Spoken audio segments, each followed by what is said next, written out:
Berapa udah 9 ya? Baik Bapak Ibu sekalian, Assalamualaikum warahmatullahi wabarakatuh. Waalaikumsalam. Alhamdulillahilladzi ni'matihi tatimmu shalihat. Asyhadu an la ilaha illallah wahdahu la syarikalah wa asyhadu anna Muhammadan abduhu wa rasuluh. Allahumma shalli ala Muhammad wa ala ali Muhammad. Alhamdulillah, puji dan syukur kita panjatkan kepada Allah Subhanahu wa taala.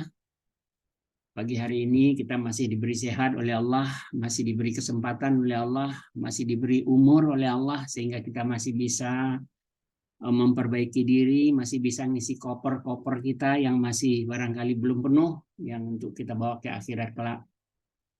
Baik Bapak Ibu sekalian, tanpa memperpanjang waktu, pagi hari ini tema kita bersama Ustaz Saiful Akif adalah all about salat ya.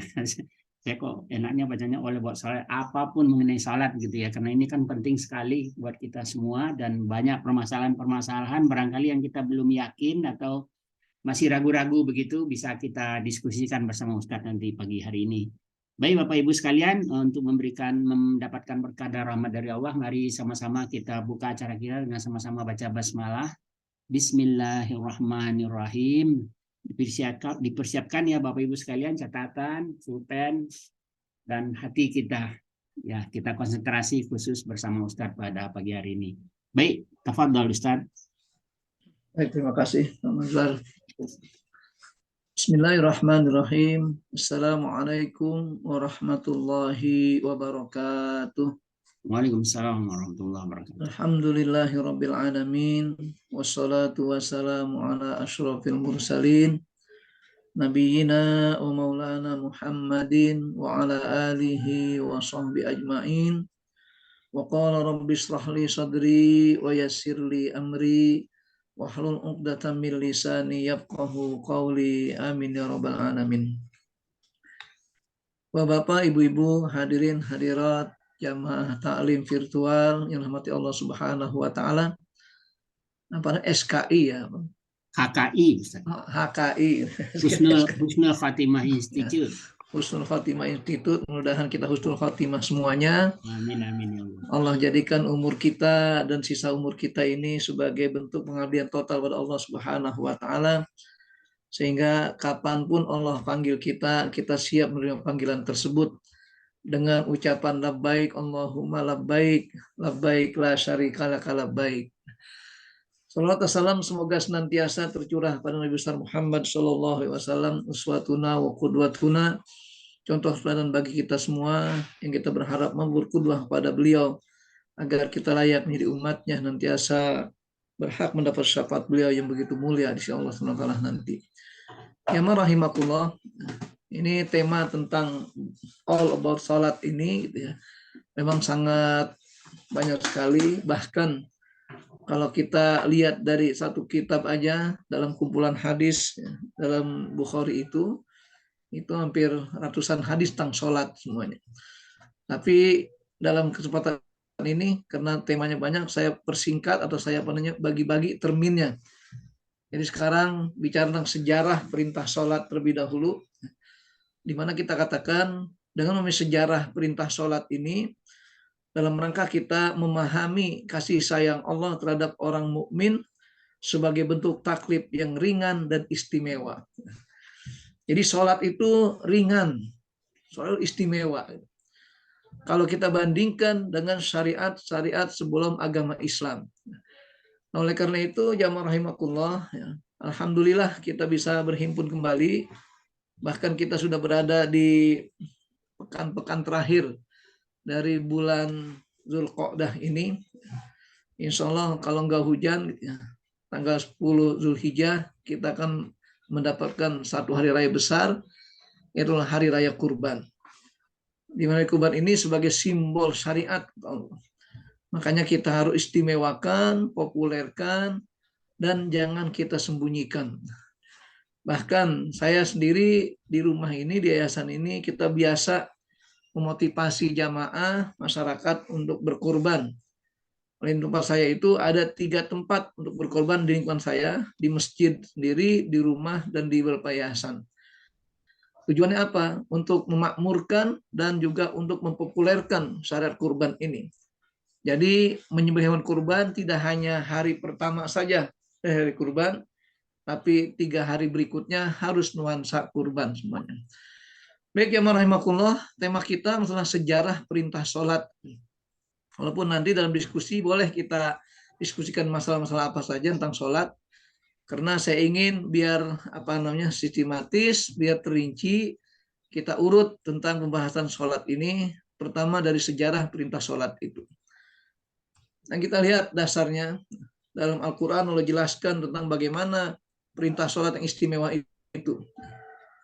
Mau dikatakan di sini ketika perintah sholat itu dikatakan dalam surat An-Nisa ayat 103, Allah sudah memerintahkan kita untuk sholat itu bukan hanya pada kondisi tenang saja. Jadi dalam kondisi perang sekalipun, sholat tetap diwajibkan. Di satu sisi, kenapa dikatakan istimewa? Karena ini merupakan upaya kita untuk bisa berkomunikasi dengan Allah di sela-sela waktu kehidupan kita di dunia ini. Layaknya kita sebagai seorang karyawan, dalam dunia kerja itu, kalau kita bekerja tidak pernah bertemu dengan majikan, dengan direktur, nah seringkali kita ngawur kerjanya karena tidak merasa dipantau. Nah kita pun sebagai hamba Allah demikian rupa. Kita harus yakin bahwasanya Allah SWT memperhatikan kita dan kita komunikasi dengan Allah sebagai bentuk upaya kita untuk bertanya, untuk memohon, untuk berinteraksi dengan Allah Subhanahu wa taala. Maka ada perintah sholat ini. Sehingga perintah sholat tidak melihat alasan-alasan yang kita bebas dari sholat.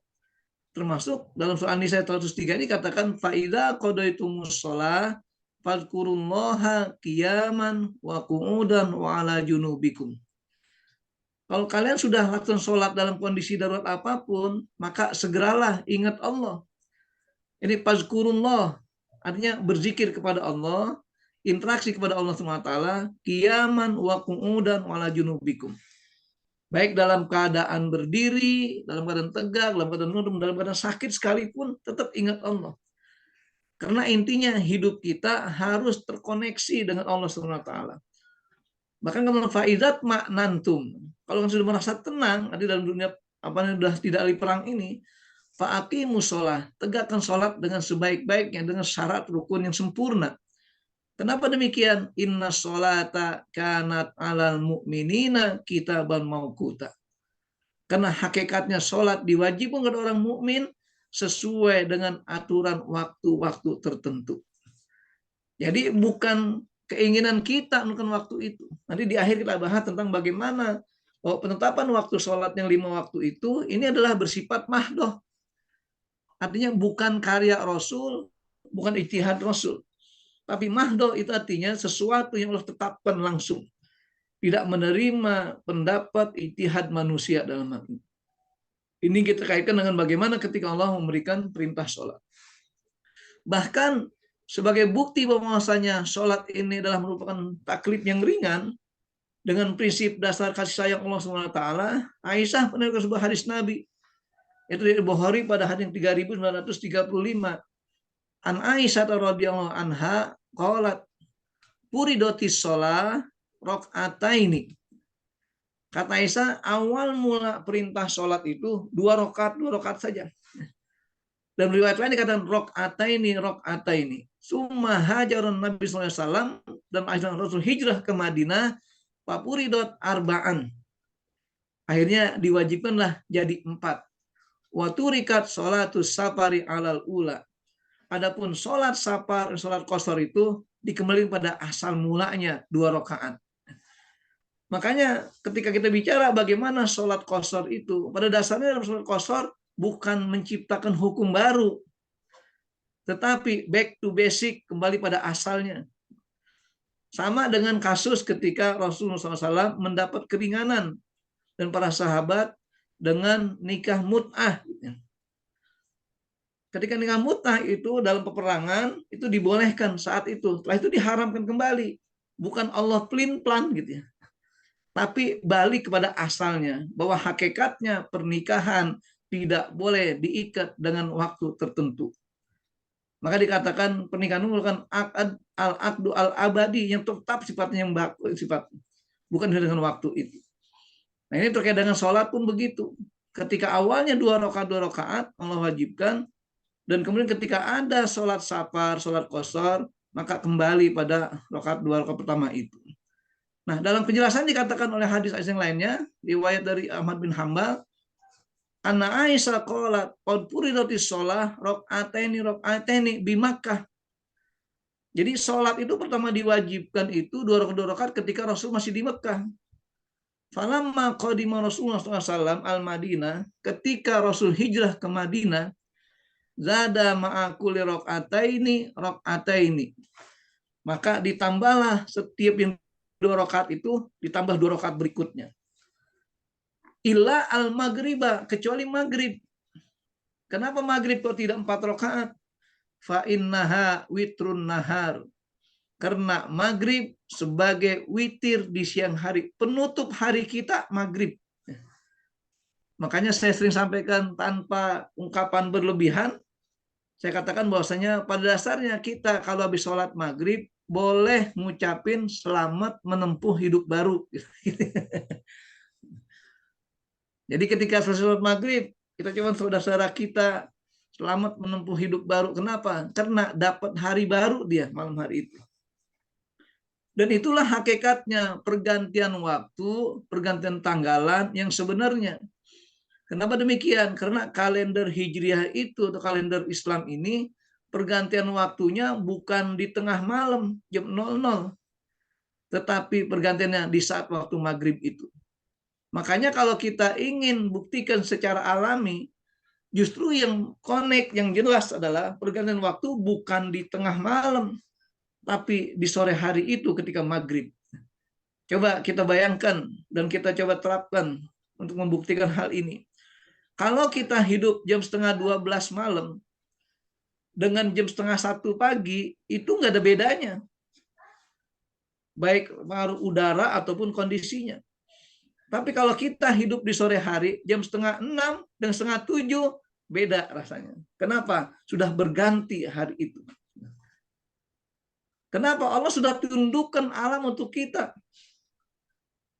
Kan kata apa? Huwallazi sakhkhara lakum ma fis samawati wa fil ardh. Dialah orang yang menundukkan alam ini, langit dan bumi, untuk kita semua sebagai orang atau umat Islam ini. Sehingga kita patut bersyukur. Makanya kemarin di Al-Iman, sayang Pak Mazwan nggak datang kemarin subuh. Ya, lagi Nah itu luar kota. kita bahas tentang 3 doa Rasul, yang 2 dikabulkan, yang 1 tidak dikabulkan. Yang dikabulkan 2 itu kenapa? Berhubung fenomena alam. Dan Allah sudah kata bahwasanya Allah menundukkan alam ini, apa yang ada di bumi itu untuk kita semua. Bahkan wa asbagha alaihi ni'amahu zahiratan wa batinah. Allah telah berikan semua, limpahkan semua nikmat di dunia ini, baik yang ada langit ataupun di bumi, untuk kita semuanya. Jadi intinya jamaah rahimakumullah bahwasanya ketetapan masalah sholat, terutama waktu sholat dan kepergantian hari-hari dalam kalender Hijriah itu sebenarnya sudah dimatchingkan antara fenomena alam itu. Makanya salah satu syarat agar rahmat Allah selalu ada diri kita sampai akhirat nanti, salah satu alasannya adalah bagi orang-orang yang mengimani fenomena alam ini sebagai bagian dari keimanan dalam hati. Jadi anggap cuma biasa, alami, nggak gitu. Itu adalah informasi bagi kita. Jika terjadi sesuatu yang buruk, artinya peringatan bagi kita. Jika terjadi suatu kebaikan, sebagai rasa syukur kita kepada Allah, untuk kita tingkatkan kualitas syukur kita itu. Contoh mamanya, tiba-tiba alam langsung berubah, udara jadi segar gitu ya, bangun tidur. Kita bersyukur, Allah tambah nikmat kita. Atau sebaliknya, bangun tidur pagi-pagi udah gerah, panas, karena terjadi siklus perubahan udara ini. Ini yang peringatan bagi kita bahwa hidup kita di dunia ini nggak aman. Maka dikatakan tidak ada orang yang merasa aman dari segala azab Allah dan fenomena alam ini, kecuali anak orang kafir saja yang mereka tidak yakin dengan hal itu. Kita harus waspada selalu. Makanya di sini masalah pergantian hari. Katakan ketika dalam sholat ini katakan ilal maghrib fa innaha witrun nahar. Kecuali maghrib dijadikan sebagai witir di siang hari. Makanya bersifat ganjil 3 rakaat. Nah, akhirnya ketika dalam sholat maghrib itu untuk membedakan antara sholat witir dan sholat maghrib, maka pada sholat maghrib disunnahkan adanya tasyahud awal. Makanya di dalam syarat rukun sholat nanti kita bahas di akhir-akhir itu, ketika bicara hal-hal yang sunnah dalam sholat, itu kalau kita tinggalkan dengan sengaja, kita tidak perlu mengganti dan tidak perlu sujud sahwi. Umpama Zuhar ketika sholat maghrib di rumah karena mungkin telat nggak ke masjid, tiba-tiba apa? Diikuti sama istri beliau atau keluarga beliau yang semestinya duduk tasyahud awal, tapi beliau langsung berdiri aja dengan sengaja. Saya nggak mau tasyahud awal sholat maghrib. Maka yang jadi makmum ikut aja udah, dan nggak perlu sujud sahwi. Kenapa? Karena ditinggalkannya bukan karena lupa. Beda kalau kita sengaja atau lupa kita tinggalkan, maka disunahkan sujud sahwi. Ini terkait dengan masalah tasyahud awal pada sholat maghrib itu. Nah, kemudian wasolatul fajri. Kenapa sholat fajar tetap 2 rakaat? Kata Nabi, lituli qiraatihima. Karena rupanya pada sholat fajar itu, sholat subuh itu, saking panjangnya bacaan ketika sholat subuh. Makanya Rasulullah dikisahkan dalam beberapa riwayat, sholat subuh beliau itu, kalau sholat subuh bacanya antara 60 sampai 100 ayat per rakaat. Kalau kita antara 3 dan 6 ayat. Padahal kita katakan utamakan ketika subuh bacaan yang panjang-panjang ayatnya. Maka beruntung sekali kalau kita menjadi makmum terhadap imam yang hafiz Quran. Ketika mereka baca pada sholat subuh minimal 1,5 halaman gitu ya. Atau 1 surat pada juz 28, 29, itu merasa tenang kita. Kenapa? Begitu meresap. Makanya Rasulullah kalau selesai sholat subuh itu melihat kiri kanan, artinya alam ini sudah mulai agak terang gitu ya. Kenapa? Karena begitu panjangnya bacaan ketika sholat subuh. Walaupun jumlahnya tetap 2 rakaat, tapi durasinya dengan 4 rakaat hampir sama. Ini yang dikatakan perubahan itu. Kemudian qala wa kana idza safara shalla as-shalatal ula. Kalau beliau dalam keadaan musafir, maka sholatnya seperti awal-awal mula diperintahkan sholat. Yang tadinya 4 jadi 2. Tapi yang 3 kenapa tidak berubah? Karena nggak ada 3 itu setengahnya gitu. Karena kata 1 sholat setengahnya. Ini terkait dengan dasar awal mula perintah sholat. Makanya lagi dikatakan dalam sejarah perintah sholat selalu disertai dengan sifat rahman Allah kepada hambanya. Hal ini terbukti dengan pengurangan jumlah sholat ketika nanti diawali dengan perintah sholat yang 50 waktu berubah jadi 5 waktu. Dan diawali dengan rakaat terendah, bahkan baru meningkat berikutnya dan kembali pada rakaat terendah itu. Bahkan dalam pelaksanaannya dilaksanakan berdasarkan kemampuan hambanya, tapi dengan tetap mengacu pada syarat dan rukunnya. Contoh umpamanya, kita diwajibkan sholat itu dalam keadaan sempurna, harus berdiri, karena berdiri rukun dalam sholat. Ketika manakala nggak mampu berdiri, boleh sambil duduk. Nggak mampu duduk, boleh dengan berbaring. Berat berbaring, boleh dengan isyarat. Isyarat nggak mampu, takbirkan 4 kali, selesai udah. Bertahap semuanya. Sehingga jangan sampai gara-gara pusing sakit gigi lewat sholat.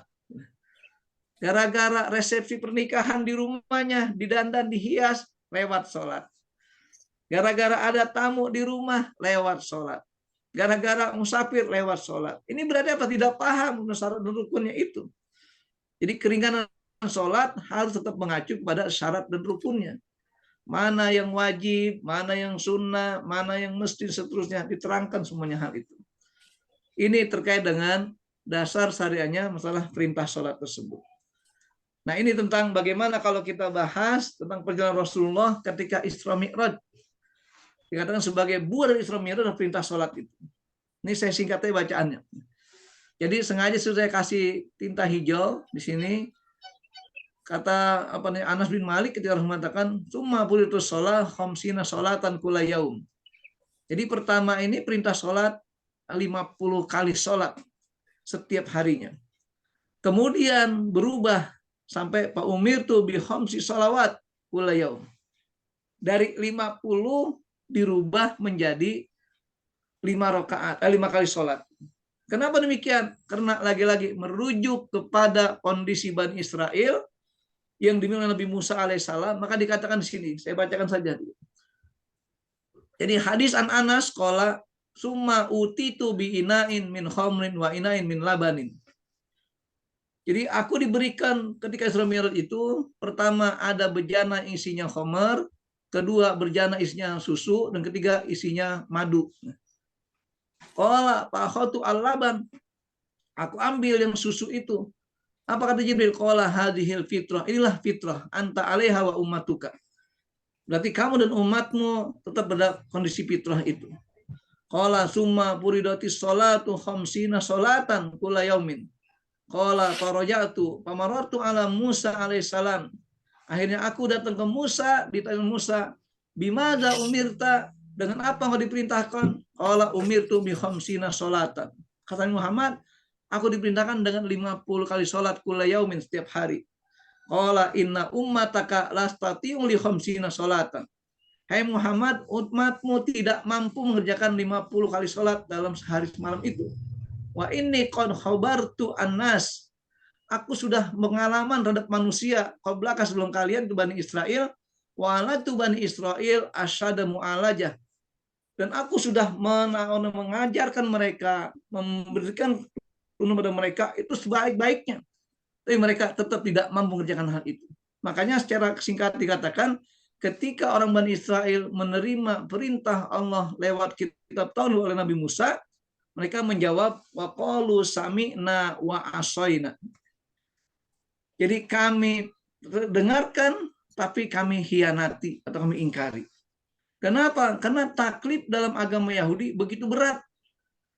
Bahkan kadang-kadang yang tidak masuk logika kita sebagai umat Islam. Contoh namanya, masalah hari raya. Kapan hari raya bagi orang Yahudi itu? Hari Sabtu.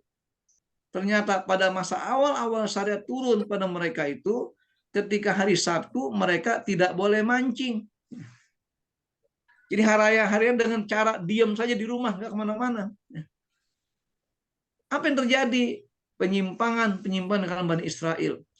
Karena rupanya ikan-ikan itu sengaja datang untuk menguji keimanan mereka.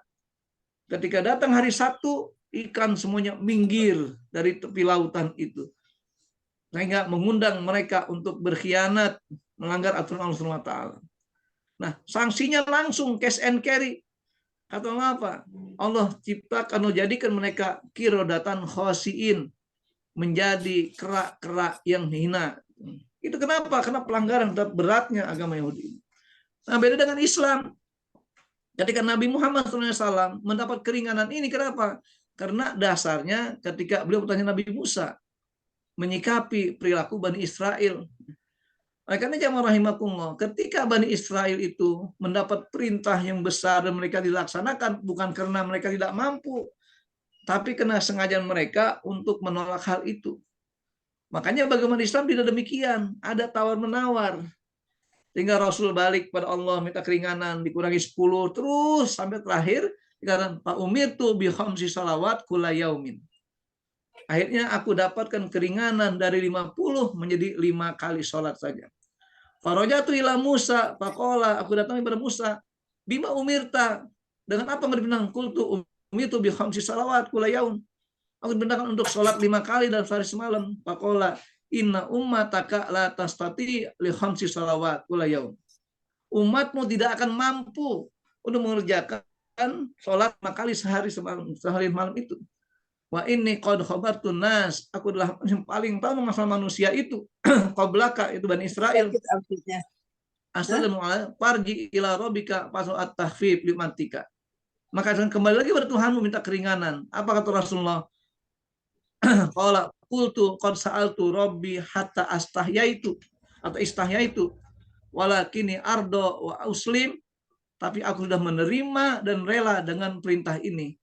Falamma nafaztu nada munadin, aku laksanakan hal ini, ada berita dari langit yang memanggil Rasulullah, kata-kata qad amdaita faridati wa khafaftu an ibadi.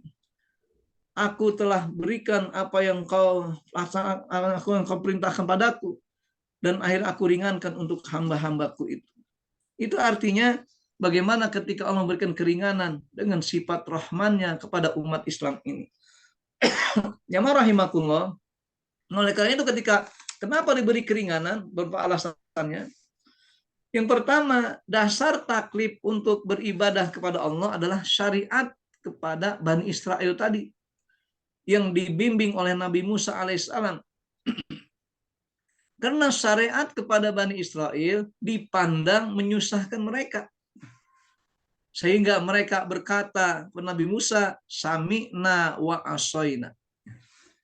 Kami dengar ya Musa, tapi kami ingkari. Jadi kalau sekarang ada manusia di antara kita yang masih percaya pada Bani Israel, dianggap orang yang bodoh gitu ya. Jelas-jelas itu, nabinya saja ditentang gitu ya. Kenapa ditentang? Karena bagi mereka syariat membebankan mereka. Padahal yang namanya agama syarat dengan aturan. Agama syarat dengan bimbingan. Kalau ada manusia mengaku beragama tapi nggak pada bimbingan, maka nggak usah beragama.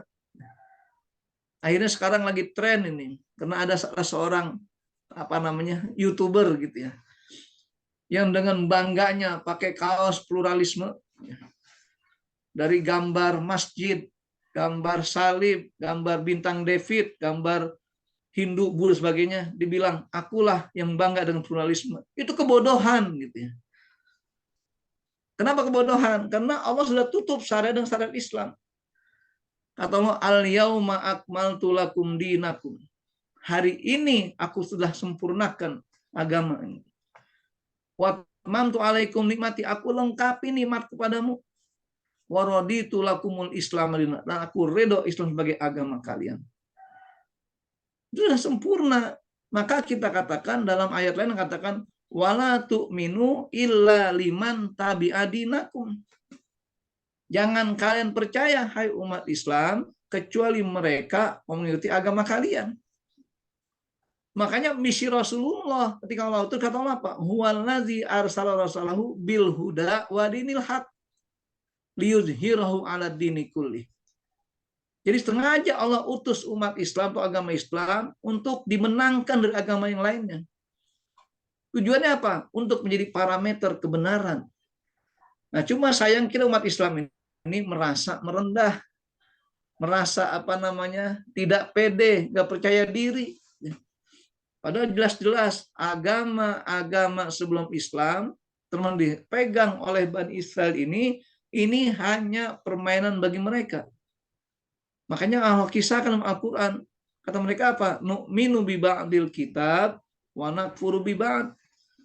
Kami imani sebagian kandungan Alkitab itu Taurat dan kami ingkari yang lainnya. Sehingga untuk menutupi tipu daya mereka, maka mereka buatlah kitab suci yang baru namanya Talmud. Coba Islam enggak begitu. Al-Quran kitab yang abadi, mukjizat Allah kepada Muhammad yang dipelihara sampai akhir zaman. Maka semulia-mulia kitab Bukhari tentang kumpulan hadis, dia bukan termasuk kitab suci. Sebaik-baik kitab karangan para ulama, dia bukan kitab suci. Tapi Al-Quran mutlak kesempurnaannya. Jadi itulah kita katakan dalam agama itu, kenapa ketika Allah memberikan beban perintah sholat ini, mengacu pada syariat Bani Israel oleh Nabi Musa. Karena mereka merasa diberatkan dengan syariat. Akhirnya Rasulullah SAW minta keringanan pada umatnya, sehingga tadi dari perintah 50 kali sehari semalam, diberi keringanan jadi 5 kali.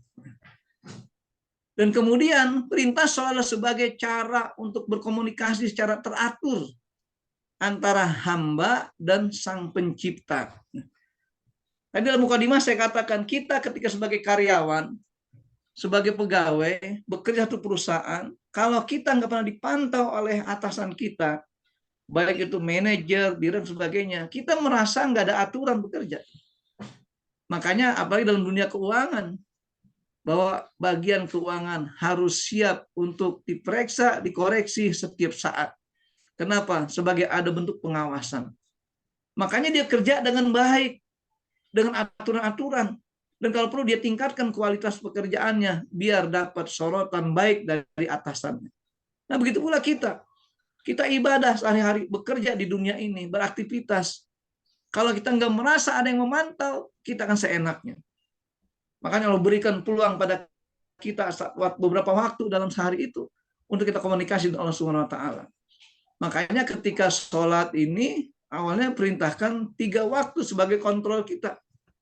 Kata Allah dalam surat Al-Isra ayat 78, aqimis sholata liduluki syamsi. Tegakkanlah sholat ketika matahari sudah mulai tergelincir. Artinya waktu siang. Ila ghasaqil lail, yang berikutnya ketika malam sudah mulai gelap. Yang berikutnya wa Qur'anal fajr, ketika datang waktu fajar. Inna Qur'anal fajri kana mashhuda, bahwa waktu fajar itulah waktu yang sangat dipersaksikan oleh para malaikat, kemustajabnya kita dalam berdoa. Oleh karena jamaah rahimakumullah, syarat dan waktu-waktu yang syarat dengan laporan kita kepada Allah yang paling tepat dan paling utama waktu fajar itu. Makanya kita harus segera bangun sebelum subuh datang, menyongsong datang waktu fajar. Oleh karena itu jamaah rahimakumullah, di dalam masalah kajian fikih, fajar ada 2 macam. Ada fajar kazib, ada fajar sodik. Sehingga di sini nanti kita akan katakan dalam hal sunnah, yang namanya sunat fajar itu hakikatnya bukan qobliyah subuh sebenarnya. Tapi sholat antara 2 fajar. Itu antara fajar kazib dan fajar sodik. Kenapa? Itulah yang dipersaksikan para malaikat. Makanya kata Nabi apa? Rok'atal fajri khairun minad dunya wa ma fiha. 2 rakaat sunat fajar itu nilainya lebih baik dari dunia dan seisinya. Bukan sama dengan, tapi lebih baik. Kenapa begitu demikian? Karena waktunya singkat, tapi kita harus standby dengan waktu tersebut. Makanya saya katakan kalau sudah masuk waktu fajar kazib, itu kurang lebih 10 menit sebelum waktu subuh, hanya tinggal tersisa 2 waktu sholat. Yang pertama sholat witir, yang kedua sunat fajar itu. Nah, itulah cara kita untuk bagaimana laporan pada Allah dengan waktu-waktu sholat ini. Makanya kita jangan merasa diacuh-acuhkan, diabaikan. Kata kita hidup merasa dipantau sama Allah Ta'ala. Ingat, Allah ciptakan di antara kita semua ada malaikat-malaikat yang selalu mengapit kita. Yang dikatakan bahwasanya setiap malaikat ini ditugaskan untuk memberikan catatan kepada Allah SWT terhadap amal perbuatan manusia itu. Bahkan kata Allah apa? Ma yalfizu min qaulin illa ladaihi raqibun atid. Tidak ada kata yang terucap dalam lidah kita kecuali 2 malaikat sudah siap mencatat semuanya itu. Sebagai bentuk pengawasan diri dalam hidup kita, merasa dipantau oleh Allah Subhanahu wa taala. Ini makanya perintah sholat dalam hal ini teratur di waktu. Ada laporan siang, ada laporan malam, ada laporan fajar. Coba di antara itu nggak ada yang bisa terlewati. Belum kita rinci semuanya antara zuhur dengan asar, ada jeda waktu kita beramal. Maka lagi asik bekerja, datang waktu asar, laporan dulu. Sudah istirahat dari asar, Allah berikan waktu lagi peluang, masuk waktu gelap, maghrib, laporan lagi. Habis maghrib kita ada waktu jeda sedikit untuk kita bisa melakukan sholat-sholat yang lainnya seperti sunat awabin, datang bisa laporan lagi. Sampai kita istirahat, waktu fajar datang, laporan lagi. Enak hidup itu. Sehingga apa? Kita nggak pernah merasa dijauhi Allah Subhanahu wa taala. Jadi walaupun dikatakan manusia bebas, iya. Tapi ingat, bebasnya manusia itu adalah ketika tidak punya ikatan, kecuali hanya ikatan Allah Subhanahu wa taala saja. Maka dalam istilah-istilah kebebasan, dalam bahasa Arab dikatakan al-hurriyah, kebebasan itu mala irtibatolahu, di mana kita nggak ada ikatan apapun illa biribatin minallah, kecuali ikatan Allah saja. Nah sekarang kita diikat sama Allah ini, habis sholat subuh sudah tenang, kelihatan cerah wajahnya, walaupun belum pernah mandi mungkin. Ya Ustaz. Habis sahurnya kesiangan gitu ya. Jadi nggak sempat mandi. Nah, artinya apa? Yang penting kita udah merasa dipandang sama Allah SWT. Ini yang kita harus yakini. Maka dikatakan sini aqimis sholata liduluki syamsi ila ghasaqil lail wa qur'anal fajr. Maka puncaknya fokusnya di waktu fajar. Makanya orang sangat istimewa amalnya kalau dia sudah awal waktu fajar sudah beramal soleh, beribadah pada Allah SWT. Itu alasan yang kedua kenapa Allah beri keringanan dalam sholat ini. Yang ketiga, untuk mengingatkan seorang hamba agar jangan terlena dengan kesibukan dunia, sehingga lupa kepada pemilik yang sebenarnya terhadap dunia ini. Dunia itu titipan belaka. Kata Nabi apa? Ad-dunya khodirah gitu ya. Jadi nikmat dan menyegarkan. Jadi al-dunya hulwun wa hadirah. Jadi artinya manis dan sifatnya menyenangkan kita, membuat kita segar. Sehingga apa? Banyak godaan-godaan ketika dunia itu. Kadang-kadang ada orang sudah asyik dengan dunianya, lupa persiapan bekal akhiratnya. Maka saya sangat terkesima betul ketika di awal Pak Mazrul mengatakan yang kopernya belum penuh, nah ini siap-siap. Kenapa? Untuk meninggalkan dunia. Jadi jangan sampai kita ketinggalan dunia, tapi kita tinggalkan dunia. Itu perbedaannya. Makanya ketika Abu Dzar kalau nggak salah itu, nah itu akhirnya berteman dengan Salman Al-Farisi. Allah Rasul persaudarakan itu. Ketika Abu Dzar tersebut dia kata ibunya dia sudah meninggalkan dunia. Gitu. Kenapa? Karena hidupnya bertahanus, berupa zuhud dari dunia ini. Jadi jangan sampai kita ketinggalan dunia, tapi kita harus tinggalkan dunia. Kalau kita tinggalkan dengan persiapan yang cukup. Ya sama orang mau berangkat kemana-mana, koper udah siap dia berangkat, bukan ketinggalan pesawat. Dia tinggalkan dunia ini atau wilayah itu. Makanya dalam hal ini kita katakan betul ketika untuk mengingatkan seorang hamba jangan terlena dengan nikmatnya dunia. Ad-dunya hulwun khadirah, manis dan segar, padahal sifatnya hanya sementara saja.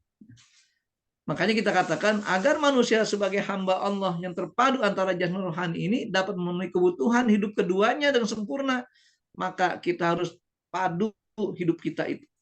Kata Allah pada surah Al-Qasas, wabtaghi fima ataqallahu darul akhirah. Kejarlah apa yang siapkan bagimu tentang kehidupan akhirat nanti.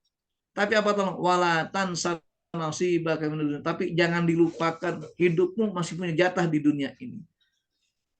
Bahkan dikunci kata-kata wa ahsin kama ahsanallahu ilaik. Maka berlaku baiklah, berlaku santunlah dengan menata kehidupan dunia ini sebagaimana Allah telah berlaku baik pada kita sebagai hambanya. Apa ciri kebaikan kita hidup di dunia? Wala tabgil fasada fil ard. Jangan berbuat kerusakan di muka bumi ini. Kenapa? Innallaha la yuhibbul mufsidin. Karena Allah tidak senang kepada orang-orang yang berbuat kerusakan di muka bumi ini. Maka kembali lagi kita katakan ketika Bani Israel kenapa dilaknat sama Allah? Karena mereka melakukan kerusakan. Walaupun dikatakan wa idza qila lahum la tufsidu fil ard, jawaban mereka qalu inna ma nahnu muslihun. Jadi nggak ada orang berkerusakan mau dituduh merusakkan, lalu melakukan perbaikan-perbaikan. Kayak sekarang orang punya cara, punya upaya merusak bumi, dibilang merusak bumi nggak mau mereka. Mereka eksploitasi alam ini tanpa harus ada reboisasinya. Kalau perusahaan nggak mau mereka, kenapa? Tabiat manusia begitu. Tapi dengan adanya perintah Allah sholat ini, evaluasi diri muncul di situ. Maka jamaah rahimakumullah, seandainya kita mulai awal-awal menerapkan sholat dalam ibadah dalam kehidupan sehari-hari, kita akan merasakan betapa refreshnya diri kita kalau habis sholat tengah kesibukan duniawi ini. Makanya kalau kita masih dalam dunia kerja, kenapa ada istilah kata-kata isoma di siang hari? Itu kan memadukan antara kebutuhan jasmani kita dan kebutuhan rohani. Makanya istilahnya isoma atau imaso. Kebanyakan imaso ya. Jadi istirahat, makan, sholat. Bukan istirahat, sholat, makan. Dalihnya apa? Makan dulu biar nggak ingat makan lagi sholat. Masih mending. Nanti kadang-kadang udah sholat, nggak sholat, makan juga nggak. Repotnya gitu. Artinya lihat, ini cara-cara bagaimana kita merenungkan kehidupan kita dengan perintah sholat ini. Maka saya katakan, kenapa Allah beri keringanan dengan perintah sholat tersebut. Padahal itu merupakan amaliyah unggulan tiang agama sholat itu. Karena kita kan dasarnya Allah memberikan perintah sholat, taklif yang sandarannya adalah sifat rahmannya Allah. Kenapa? Karena dia la yukallifu nafsan illa wus'aha.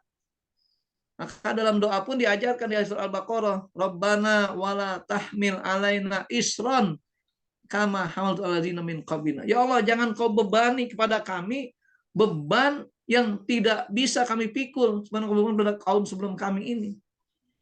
Makanya wajar saya katakan kalau Bani Israel selalu menentang syariat Allah, karena bagi mereka itu berat dan Allah taklukkan itu ujian berat. Jika kata Pak, walau kuntum khair ummatin ukhrijat linnas ta'muru bil ma'ruf wa tanhauna 'anil munkar walau aman ahlul kitab. Seandainya ahlul kitab itu Bani Israel mereka beriman dengan kalian beriman, lakana khairul lahum. Mereka akan menjadi orang terbaik di antara mereka, bukan di antara kita. Itu prinsipnya. Jadi intinya kita bersyukur sebagai umat Muhammad, umat akhir zaman ini, segala syariatnya Allah sudah tetapkan batasannya itu. Jadi kalau bahasa kita sudah terukur, tidak melampaui batas.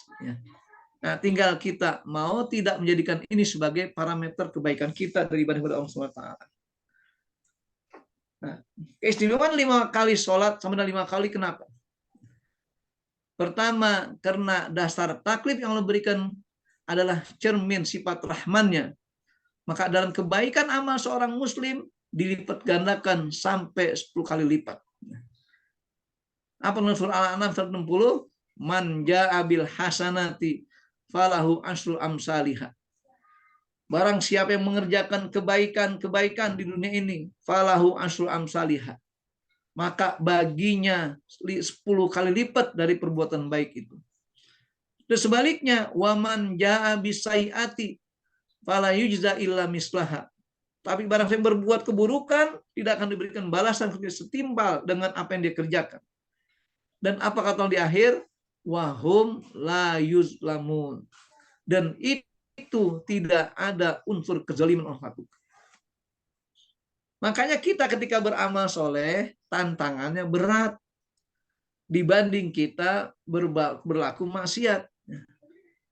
Maksiat sekarang nggak perlu keluar rumah. Maksiat nggak perlu kita susah-susah. Ibaratnya maksiat mahal, tapi orang ringan mengerjakannya. Ibadah atau taat murah, tapi banyak orang tidak mampu melaksanakannya. Makanya ketika keistimewaan 5 kali sholat sama dengan 50 kali. Pertama, karena Allah lipat gandakan pahala itu kali lipat. Jadi kalau kita sholat 5 waktu sehari semalam, nilainya sama dengan 50 kali waktu sehari semalam. Ini alasan pertama. Yang kedua, agar ada jeda waktu yang cukup bagi umat Islam untuk mengerjakan sholat fardu tepat pada waktunya.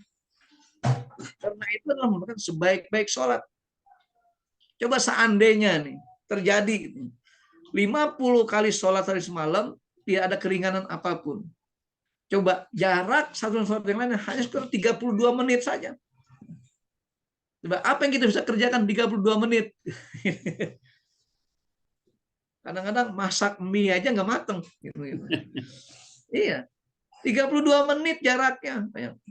Mau ngapain kita, mau kemana, nggak bisa kemana-mana. Maka Allah berikan keringanan pada kita semuanya.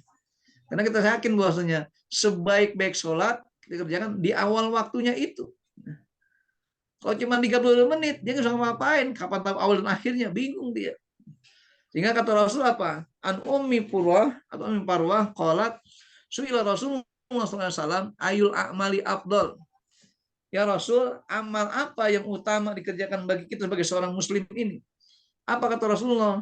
Qala as-sholatu ala awwali waqtiha. Itulah sholat di awal waktunya. Maka itu jamaah rahimakumullah, dengan adanya jeda waktu dari satu waktu yang lainnya, kita persiapkan diri. Sudah beraktivitas, berusaha antara zuhur dengan asar, asar dengan maghrib, maghrib dengan isya, isya dengan subuh. Kita persiapkan semuanya itu. Termasuk subuh dengan zuhur. Siapkan waktunya, biar setiap kali datang awal sholat, kita segera melaksanakannya. Ini kita katakan keistimewaannya. Kenapa 5 kali sholat sama dengan 50 kali sholat. Dan yang ketiga, agar umat Islam yang taat dapat menambah kesempurnaan sholatnya dengan sholat-sholat sunnah. Makanya ada sunnah rawatib, ada juga sunnah nafilah. Nah, rawatib kenapa? Karena rawatib mengelilingi dan berdatang-datang barengan gitu. Sehingga kata rawatib ini juga diartikan gaji bulanan gitu. Ada gaji yang rutin. Karena rutin sifatnya. Makanya kata Nabi apa masalah gaji ini? Atil ajir ajrohu qabla an yajiba araqahu. Berikanlah para pekerja itu upahnya sebelum kering keringatnya. Maksudnya apa? Segera selesai kerja langsung upah. Begitu berputar. Maka ada rotib di sini. Nah, sholat pun begitu. Ada sholat sunnah pasca sholat setelah kita mengerjakan sholat yang fardu, maka dinilai sebagai satu rawatib. Bahkan dikatakan sini Allah SWT dalam diskusinya apa? An Abi Hurairah qala qala Rasulullah SAW innallaha qala sungguhnya Allah berfirman apa kan man ada li waliyan faqad azantuhu bil harbi. Barang siapa yang memusuhi wali-waliku kata Allah. Sehingga Allah gambarkan siapa wali Allah di sini itu orang-orang yang selalu bertakut kepada Allah dengan hal-hal yang nafilah. Wa ma taqarraba ilayya 'abdi bi syai'in ahabba ilayya mimma aftaratu alaihi. Tidak ada cara seorang hamba berdekatan dengan diriku kecuali apa yang aku wajibkan padanya. Jadi sholat fardu, sholat yang wajib, Allah paling senang dikerjakan. Wa ma yadalu 'abdi yataqarrabu ilayya bin nawafil hatta ubah. Adapun target kita melaksanakan hal-hal yang nafilah, yang sunnah itu tujuannya apa? Biar dicintai sama Allah. Jadi kalau ngerjakan yang fardu itu dalam rangka kita melaksanakan sunnah Allah cintai. Nah, sekarang gimana kalau tadi misalnya perbuatan atau ketaatannya, sekarang perbuatan kita ini Allah cintai dengan hatta uhibah sampai aku mencintai hamba itu. Faida ahbabtu, kalau aku mencintai orang tersebut, kuntu sam'ahul ladzi yasma'u bihi. Maka tolong aku menjadi telinganya saat dia mendengar. Wa basarahul ladzi yubsiru bihi. Akan menjadi matanya saat dia memandang. Wa yadahul lati yabtisu biha. Akan jadi tangannya saat dia menggenggam. Wa rijlahul lati yamsi biha. Akan jadi kakinya saat dia berjalan. Wa in sa'alani la'utiyannahu. Kalau dia minta, aku langsung berikan. Wala in ista'adani la'u'idannahu. Kalau dia minta perlindungan, aku lindungi dia. Jadi kalau tanya siapa waliullah itu, mereka yang sudah dicintai sama Allah dan mencintai Allah. Apa bukti cinta pada Allah? Dijalankan faridoh-faridohnya itu. Kadang-kadang mohon maaf, ada orang disebut seorang wali. Tentu apa? Tidak mengerjakan sholat fardu. Bahkan seenaknya. Gimana bidang wali? Padahal syarat wali itu dua ini. Pertama, dia harus sholat fardunya jelas. Dan yang kedua, ditambah dengan nafilah-nafilah secara mutlak sampai dapat cinta dari Allah. Kalau sudah demikian rupa, Allah akan menjadi dirinya. Artinya, mensifatkan diri pada manusia itu. Ketika mendengar sesuatu lewat pendengaran Allah, berarti baik selalu pendengarannya. Dan apa yang didengar, hal yang baik-baik. Jika memandang sesuatu, dipandang hal-hal yang baik. Bahkan jika dia minta, Allah langsung berikan. Yang perlindungan, Allah lindungi dia. Makanya yang namanya doa awal itu mustajab di sisi Allah Subhanahu wa taala. Ini terkait dengan keistimewaan 5 kali sholat sama dengan 50 kali sholat yang Allah wajibkan sebelumnya itu. Dan terakhir tentang 5 waktu sholat adalah bersifat mahdoh. Apa di mahdoh ini? Bukan ijtihad Rasul. Bukan keinginan Rasulullah untuk hal seperti ini. Makanya diriwayatkan hadis yang banyak diantaranya dari Abu Daud begini. An Ibni Abbas qala Rasulullah SAW amani Jibrilu alaihi salamu indal baiti marrotaini. Jadi ketika datang perintah sholat pertama, kan tahunya ketika Rasul selesai Isra Mi'raj, Rasul turun ke bumi itu sudah masuk waktu syuruk. Ini lagi-lagi terjadi perbedaan dunia fikih. Waktu syuruk itu apa sih sebenarnya? Waktu syuruk itu adalah waktu menjelang terbit matahari. Kurang lebih 10 menit sebelum terbit matahari, itu waktu syuruk. Maka saya ingat betul di tahun 90-an, saya di Mesir itu, kalender di Mesir masih ada tulisan syuruk, setelah itu tulu, dibedain. Syuruk artinya menjelang terbit, ketika sudah mulai menguning matahari itu di ufuk timur. Adapun tulu ketika matahari sudah kelihatan bulatannya itu. Nah, ini kita katakan bahasanya. Nah, Rasulullah ketika turun Isra Mi'raj waktu syuruk. Artinya waktu subuh sudah habis. Maka Rasul nggak sholat subuh. Tapi riwayat Abu Daud mengatakan Rasul sholat 2 rakaat di waktu syuruk itu. Maka ditafsirkanlah ada katanya sholat syukur setelah Isra Mi'raj. Ada yang mengatakan sholat syuruk itu sendiri. Walaupun di kita kadang-kadang menilainya sulit karena waktunya singkat sekali itu waktu syuruk itu. Cuma 10 menit saja. Akhirnya di sini kita kan ketika Rasulullah SAW selesai Isra Mi'raj, turun sudah masuk waktu syuruk, artinya nggak ada waktu subuh, maka apa sholat pertama yang Rasul kerjakan? Itu sholat zuhur. Sehingga apa? Jibril datang di waktu zuhur dengan gini. Amani Jibril alaihissalam indal bait marrota ini. Dalam riwayat yang lain dikatakan ketika Jibril datang, apa riwayat Rasulullah? Ya Muhammad, as-sholatu jami'ah. Hai Muhammad, sholat akan dikerjakan secara berjamaah. Dan selalu diterangkan dalam riwayat dalam apa Ibnu Hajar mengatakan bahwa kata-kata sholat jami'ah menggambarkan sholat dibimbing oleh Jibril sebagai imam. Maka jelas dengan riwayat ini, amani Jibril mengimami saya. Kemudian apa? Marrota ini 2 kali. Artinya pertama di awal waktu, hari pertama, hari kedua di akhir waktu. Yang pertama di sini, fasolla bi az-zuhra hina zalatis syamsu. Pertama kali sholat zuhur ketika matahari mulai tergelincir ke arah barat sedikit. Karena zalatnya mulai tergelincir, bukan tepat pada istiwa. Jika dengan wakana qadros sirab, artinya ketika sendal kita itu nggak ada bayangannya gitu. Ini bayangan agak ke samping sedikit. Namun wasolla bial asro, dan akhirnya sholat asar.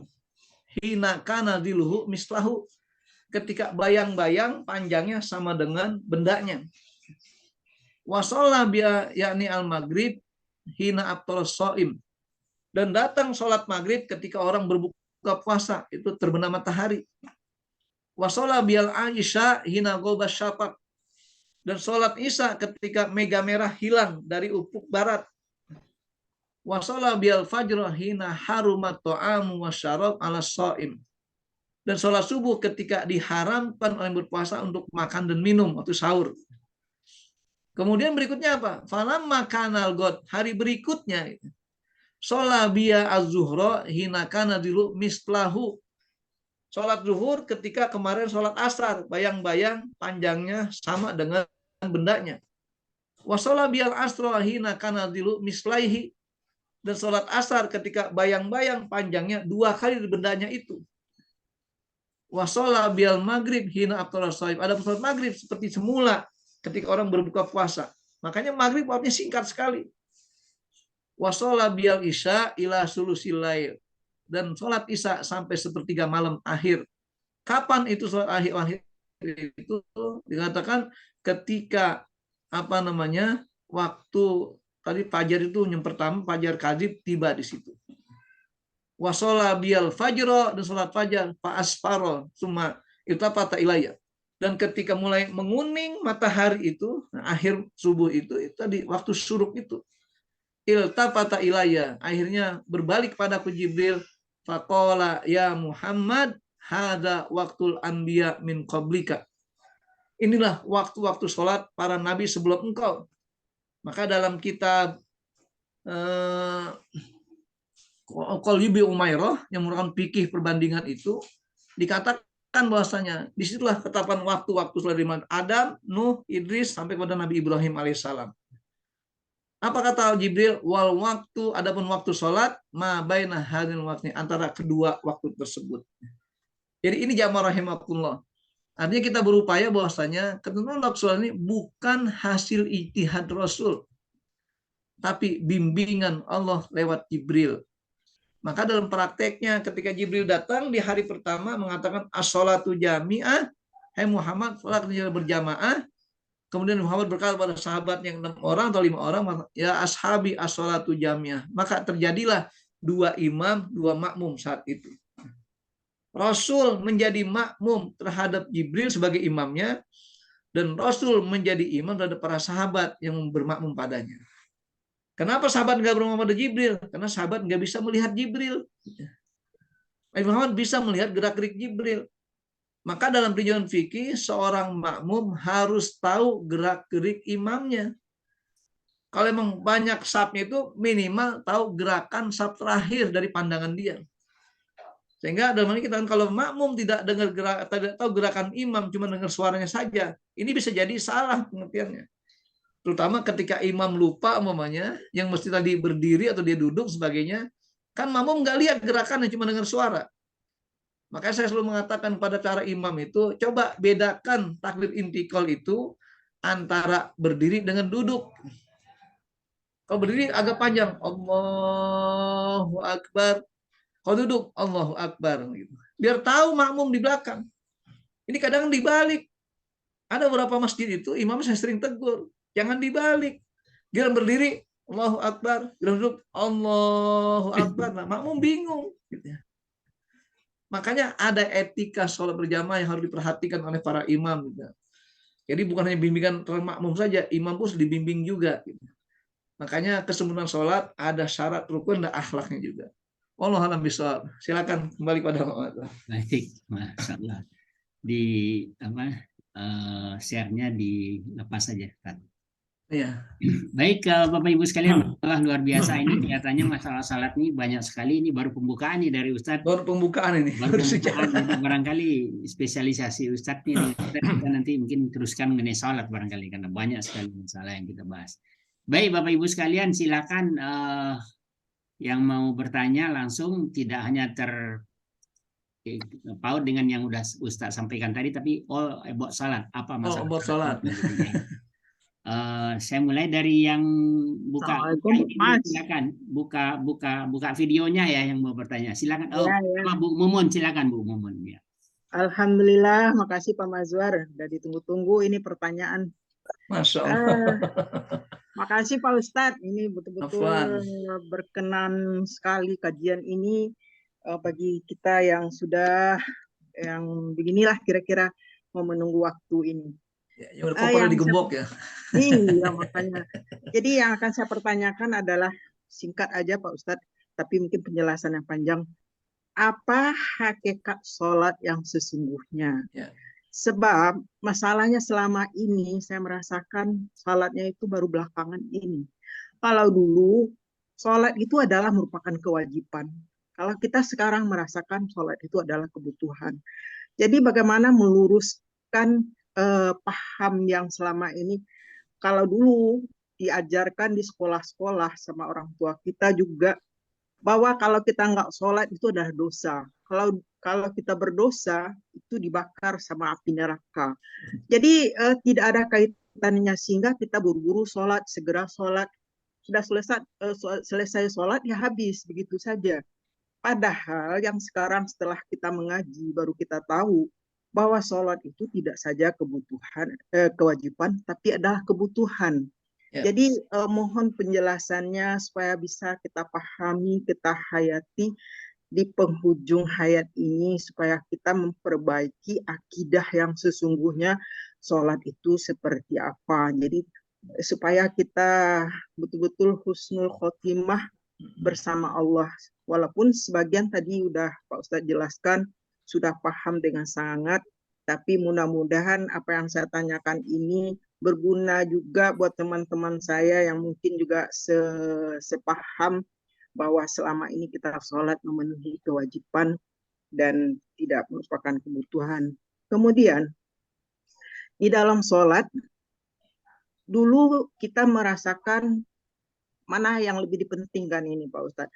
Apakah mencari keridhaan Allah yang dulunya kita sholat mencari pahala. Mana pahala yang besar di antara amal ibadah itu. Jadi kita hanya berfokus kepada amal ibadah, pahala, mencari pahala yang sebanyak-banyaknya.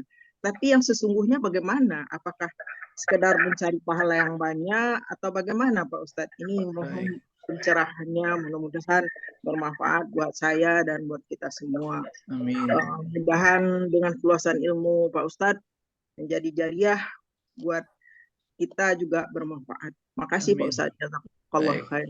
Masya Allah. Ini spektakuler sekali nih. Silakan langsung aja Ustaz. Baik, terima kasih. Baik Bu sekalian dan jamaah sekalian yang ada dalam virtual ini. Pertama, memang kalau bicara hakikat sholat itu, kita tidak luput dari makna lugawi dulu, makna bahasa. Jadi secara bahasa, kata sholat mengandung 3 makna, 3 arti. Karena lafaz sholat dalam bahasa Arab itu namanya lafaz yang bersifat mutlak.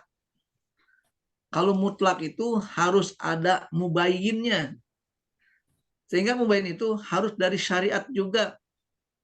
Beda lafaz umum, pengkhususannya boleh dengan perbuatan kita masing-masing. Nah, di sini kata sholat ini sifatnya mutlak apa? Karena maknanya bisa beragam. Nah, dari 3 makna secara bahasa, yang pertama sholat artinya doa. Makanya ketika kita selawat pada Rasulullah, itu doa kita untuk Rasul sebenarnya. Sehingga apa? Dibalas oleh Rasulullah sebagai syafaat di hari kiamat nanti. Ini makna secara bahasa. Oleh karenanya kenapa satu-satunya surat yang wajib kita baca sebagai rukun sholat adalah Al-Fatihah. Di mana Al-Fatihah disunahkan untuk kita membaca amin. Karena doa dia intinya. Itu makna pertama. Yang kedua, secara bahasa juga, sholat maknanya adalah as-silah, hubungan, komunikasi. Maka kalau orang-orang dulu dalam Islam kejawen katanya, sholat cukup dengan eling. Gitu ya. Jadi eling itu hubungan, terhubung dalam kondisi apapun. Maka kata ini ditopang dengan makna yang ketiga, az-zikir, ingat. Nah, kalau kita ramu secara bahasa, sholat itu adalah 3 dimensi ini. Di samping dia merupakan doa yang dibalut dengan rasa ingat pada Allah dan senantiasa terkomunikasi dengan Allah SWT. Makanya kalau kita sholat biar baik gimana? Saat kita sudah adakan takbiratul ihram sebagai pembuka sholat ini, putuskan hubungan dengan dunia semuanya. Nah, itu Bu. Sehingga dalam definisi syariah dikatakan as-sholatu hiya. Sholat adalah aqwalun, perkataan. Wa af'alun, perbuatan. Muftatahatun bitakbir, yang dibuka dengan takbiratul ihram. Wa muhtatamatun bitaslim, ditutup dengan salam. Bisyara itu mahsusan dengan syarat-syarat dan ketentuan tertentu. Sehingga tidak bisa sholat cuma duduk aja, nggak ada gerakan apa-apa. Tidak bisa hanya dengan niat saja, nggak ada ucapan-ucapan. Makanya kata-kata Fatihah itu harus dibaca. Kata Nabi apa? La sholata liman lam yakro bi fatihatil kitab. Tidak sah sholat seseorang kecuali kalau dia mau membaca Fatihah. Dibaca, bukan dihafal. Apalagi cuma diingat.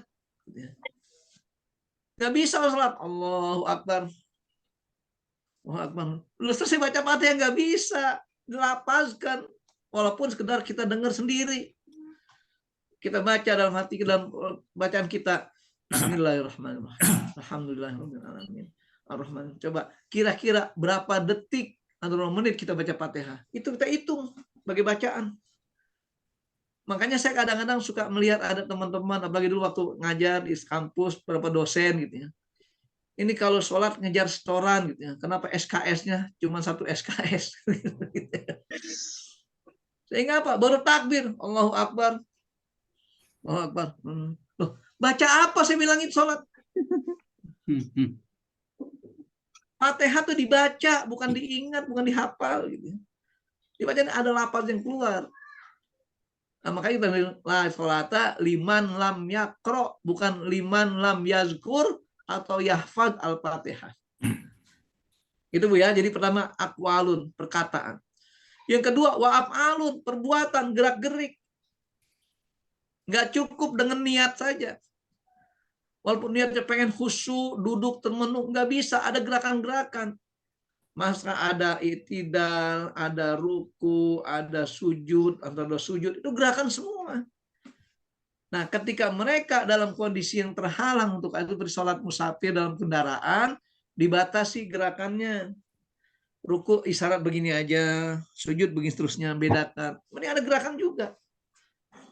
Ketika berat tuh bergerak karena badannya di apa namanya? Kalau orang habis jatuh apa namanya? Di gift gitu. Di gift semua badannya kaku, isyarat bisa.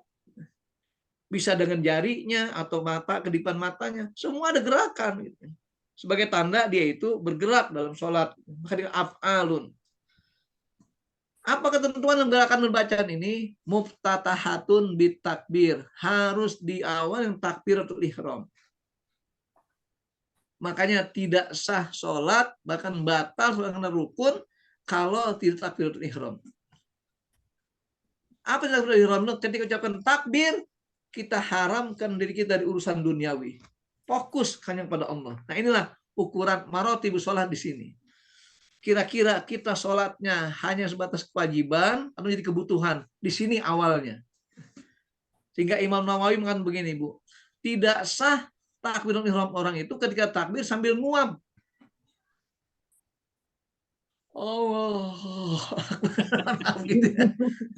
Nah, kenapa? Karena ketika dia nguap, itu perbuatan setan masuk. Karena Nabi apa? At-tasa ubu minas syaiton. Nguap itu perbuatan setan. Iza tasyabahadukum fal yado yadahu alafi. Hendak letakkan tangan di mulutnya. Karena perbuatan setan. Makanya kata Imam Nawawi, kalau kita pas takbiratul ihram itu nguap, ulangi lagi takbiratul ihram, kenapa gak sah takbiratul ihramnya?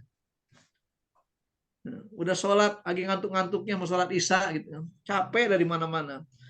Mau sholat isya, Allah, balikin lagi. Nah, jadi kenapa tadi tuntunannya? Gerakan-gerakan diawali dengan takbiratul ihram sebagai penentu pembuka kita komunikasi dengan Allah SWT. Oleh karena itu ya rahimakumullah, tidak etis, tidak elok kalau sudah takbiratul ihram itu kita dengan Allah SWT, kita putus dengan hal-hal yang sepele. Kenapa? Sudah buka telepon pada Allah. Halo, assalamualaikum. Ditutup. Coba tersinggung nggak lawan bicara kita? Ini etikanya. Maka dikatakan muftatahatun bitakbir. Kemudian wa muhtatamatun bitaslim. Maka tidak akan pernah selesai sholat sebelum dia salam. Maka dari jamaah, kalau kita sholat berjamaah, kita wajib ngikut imam sampai salam. Ketika kita melakukan gerakan sendiri, tidak mengikuti imam di luar sebelum salam, kita namanya muparokoh dari imam. Kadang-kadang ada orang kebelet gitu ya. Imam tasawuf lama banget. Kenapa? Udah salam udah, assalamualaikum, udah dikabur duluan gitu ya.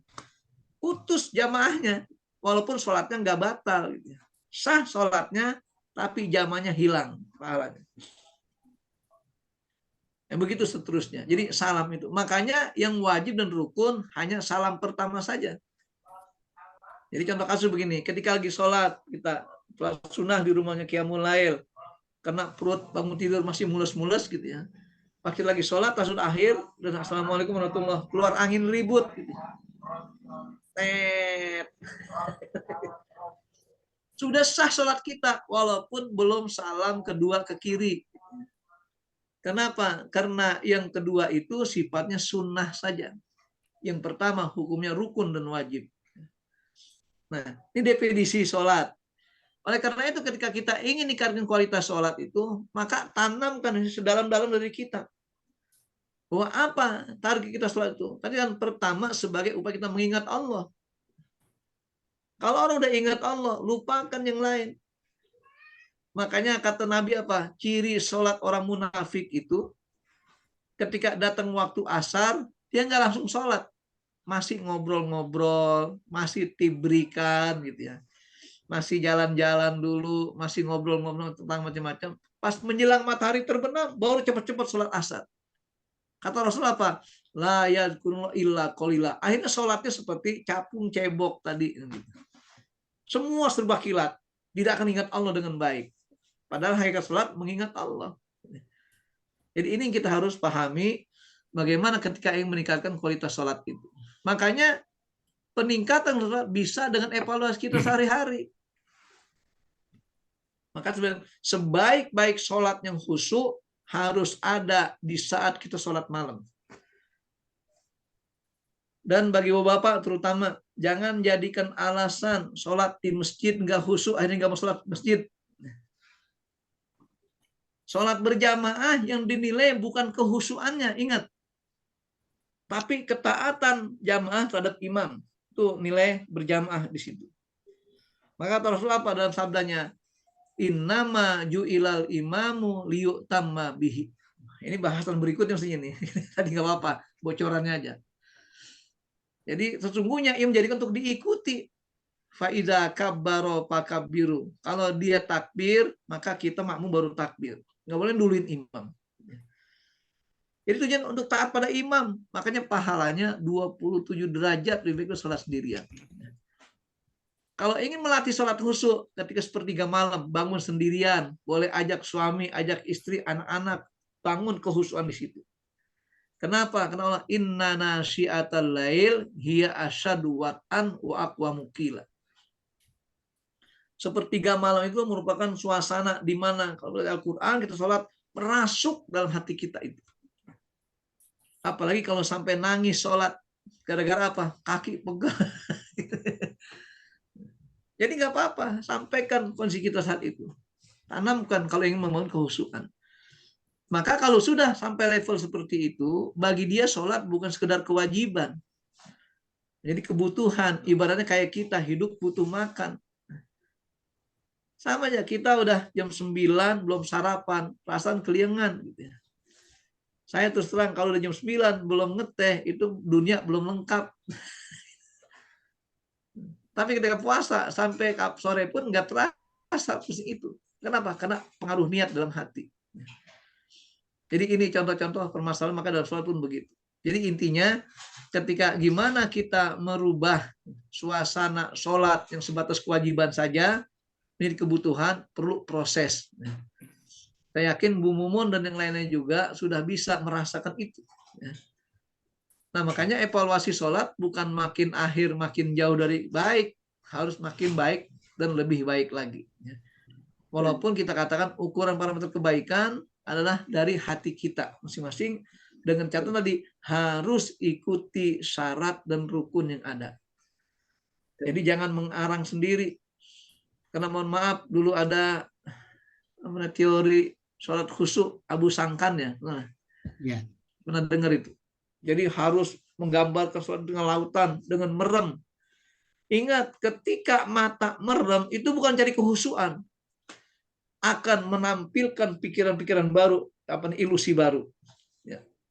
Ibaratnya kalau kita belum ngantuk tidur, apa yang terjadi? Ya, Bapak Ibu belum ngantuk, tapi paksakan tidur, apa yang terjadi? Itu melanglang buana pikiran kemana-mana. Sehingga puncaknya ada makhluk besar datang, takut. Nah begitu pula sholat nggak begitu. Maka kata Nabi kita bisa sholat khusyuk, al khusyuk fi hada wa hada. Beliau tunjukkan khusyuk itu di mata dan di hati. Kalau mati terpejam berarti nggak bisa khusyuk. Maka tundukkan pandangan di tempat dia sholat. Bukan dengan cara memejamkan mata, menundukkan pandangan. Hati menjaga ketenangan. Hadirkan hati ketika ke sholat itu. Insya Allah akan khusyuk di situ. Dan ini pun juga perlu proses. Makanya kita katakan, usahakanlah kita kalau bangun 3 malam, betul-betul sudah nyenyak tidurnya. Karena kalau baru tidur setengah jam, pasti masih melanglang buana pikiran. Gitu ya. Makanya saya sering gini, Pak, bedakan. Nanti dalam sholat sunnah nafil saya bahas mengenai itu. Bedakan antara tahajud dengan qiyamul lail. Kalau tahajud, syarat utamanya harus tidur dulu. Karena kata Allah, wa minal laili, pada artinya udah malam, udah siangnya udah kita udah tidur. Tahajud bi, tahajudlah. Untuk punya ketenangan. Adapun sholatul malam itu umum. Pokoknya sholat sunnah yang dikerjakan setelah isya namanya sholatul malam, sholat lail. Maka terawih termasuk qiyamul lail, itu sholat malam. Tapi bukan tahajud dia. Nah itu kita harus bedakan. Biar apa? Biar lebih kita fokus dalam menjalankan itu. Jadi kemarin kita akan bahasnya upaya untuk mencapai kepada kebutuhan berproses. Jadi dengan pertanyaan tadi artinya munculkan kesadaran kita semua. Oh ternyata saya baru level sekian. Dan itu satu kewajaran jadi masalah. Bahkan para sahabat Nabi pun mereka berlomba-lomba bagaimana biar mereka bisa khusyuk ketika sholat. Lihat ketika ada salah sahabat Nabi, saya lupa namanya, di depan Rasulullah. Ya Rasulullah, kalau ikut sholat bersama engkau sepertinya surga depan mataku. Gitu. Tapi kalau pulang ke rumah, neraka depan mataku. Kenapa? Sulit membangun kehusyuan kalau sendirian. Makanya kita boleh membangun khusyuk pada orang-orang yang sudah biasa khusyuk. Nah, begitulah, biasakan sholat berjamaah dengan imam yang khusyuk, yang tenang, yang enak bacaannya. Terbawa khusyuan itu. Tapi kalau imam krepesan mulu, atau krepesan ya? Ya pokoknya nggak sedih. Bergerak sono, bergerak begini. Bilang, saya sebagai makmum nggak betah. Karena bagaimanapun imam harus jadi teladan bagi makmumnya. Nah ini kadang-kadang kesalahan anak-anak remaja sekarang gitu. Mereka dimodalin hafal Quran, di rumah sebagai seorang imam, akhirnya apa? Nggak tahu etika sholatnya, itu masalahnya. Jadi itu ya, mohon artinya kita berupaya meningkatkan kualitas itu. Makasih, Pak. Baik, ini sehubungan dengan khusyuk, Ustadz bilang barusan ini ada di chat dari Pekanbaru nih, Ustadz. Untuk dapat khusyuk sholat maka kita harus belajar ilmu ma'rifat terlebih dahulu agar lebih mengenal Allah, siapa diri sendiri. Apakah begitu, Ustadz? Ya, baik. Kan kita mengenal Allah caranya macam-macam. Bahkan dalam mazhab tentang ma'rifatullah itu minimal 3. Ada mengenal Allah lewat hati, berarti dengan kehusuan, dengan kita tasawufnya, hati itu. Ada dengan fenomena alam, ayat-ayat kauniyah. Dengan memandang alam, kita bisa kenal Allah. Dan yang ketiga, ada dengan filsafat. Itulah kita berupaya untuk merenungi Allah dengan segala kemampuan akal berpikir itu.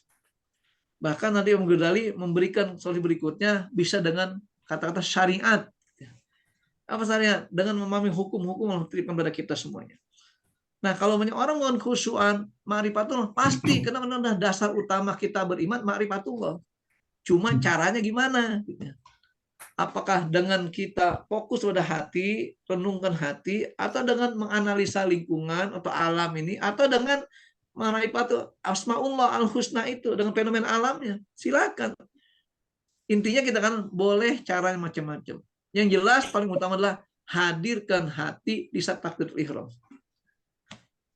Kita akan khusyuk insya Allah. Makanya kata tadi Imam Nawawi, minimal khusyuk itu sholat ketika kita takbiratul ihram.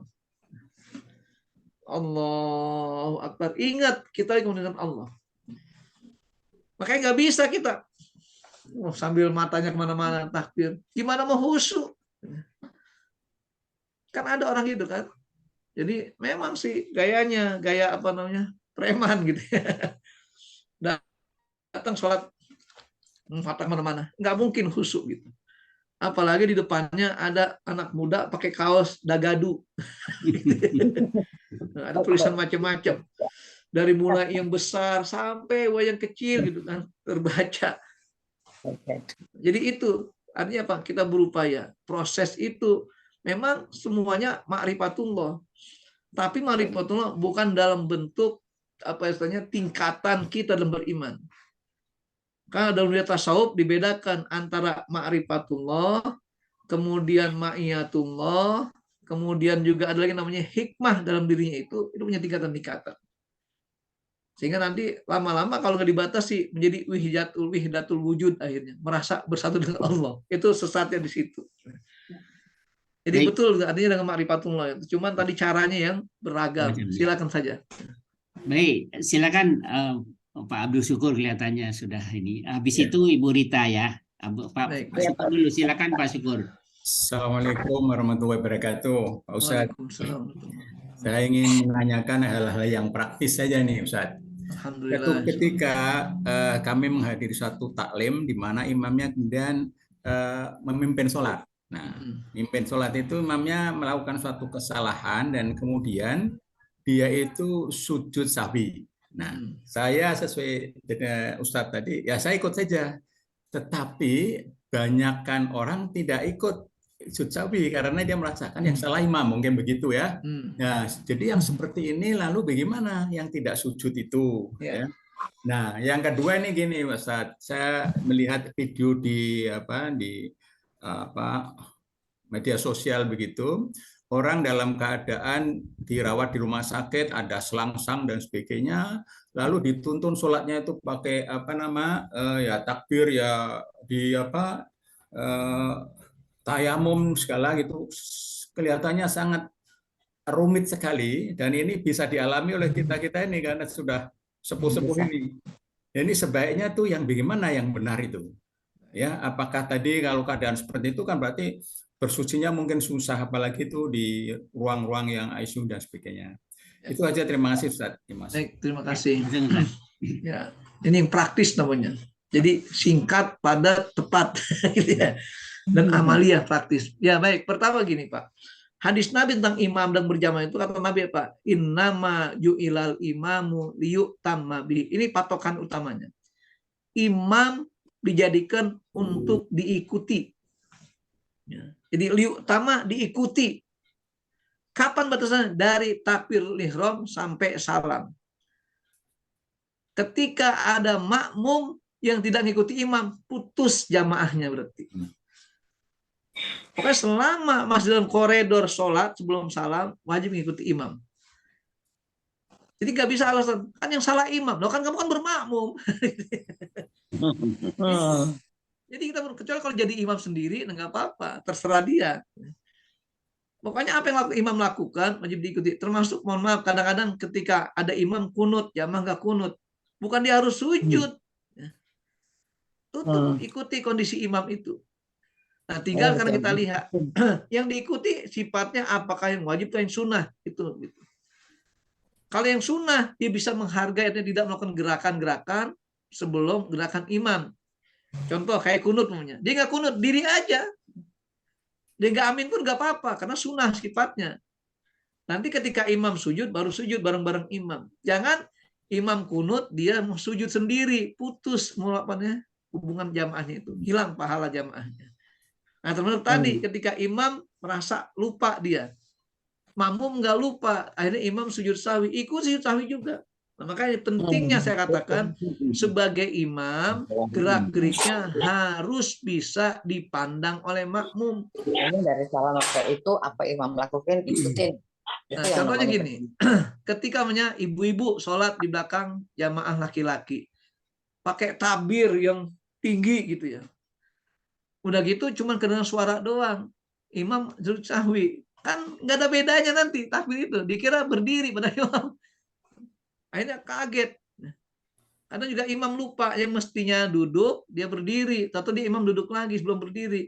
Nah, yang di belakang nggak ngerti gerakan imam. Akhirnya apa? Salah, kacau, ribut. Loh, imam kok begini? Maka itu perlunya. Ya minimal, mohon maaf, untuk tabir itu ada tempat bisa melihat gerakan makmum terakhir bagi makmum belakang itu. Sehingga ketika ada gerakan-gerakan yang tidak biasanya, makmum belakang tahu gerakan itu. Itu yang pertama. Jadi prinsipnya wajib taat pada imam dalam sholat berjamaah. Apa yang dikerjakan imam? Yang kedua, berkaitan dengan masalah Tayamum. orang yang sakit. Gitu ya. Memang kita lihat Rasulullah pernah memandu wudhu atau tayamum bagi sakit. Cerita waktu itu siapa sahabat Nabi itu yang sakit, ada dipandu Rasulullah. Nah makanya diingatkan, apalagi mohon maaf, itu kan waktu itu sahabat belum tua, belum pikun, karena cuma ada gerakan-gerakan tidak bisa lakukan, maka dibantu Rasulullah untuk wudhunya. Nah bagi orang tua yang sudah mulai tidak sadar, duduk dengan saudaranya, dipandu sampai akhir sholat. Dari mulai bacaannya. Kenapa? Karena yang namanya kewajiban sholat tidak putus karena sakit. Bayangkan, lagi perang aja wajib sholat. Boleh tinggal, apalagi cuman sakit. Kapan putus sholat kewajiban itu? Ketika sudah ditakbirkan 4 kali, selesai sudah. Jadi intinya gimana repotnya itu? Ya tergantung, makanya anak harus paham, tetangga harus paham, keluarga harus paham. Minimal mengingatkan. Emang yang namanya darurat itu enggak mesti harus semua. Contoh tayamum, usap aja udah seadanya. Atau dibasuh dengan air, usap seadanya. Pokoknya di sini banyak perbanan, banyak macam-macam gitu. Enggak usah semua. Atasnya aja. Tapi intinya sebagai bentuk syariat dalam sholat harus diawali persucian itu. Jadi begitu seterusnya. Nah, seandainya kan ada yang pakai pampers gitu ya. Gimana sholat? Maka dicari siasatnya. Itu kan dalam kondisi darurat. Dia boleh menjamak sholat, tapi nggak boleh mengkosor. Karena jamak sholat dibolehkan alasannya masyakoh, kesulitan untuk sholat tepat waktu di awal waktu. Dia boleh jamak.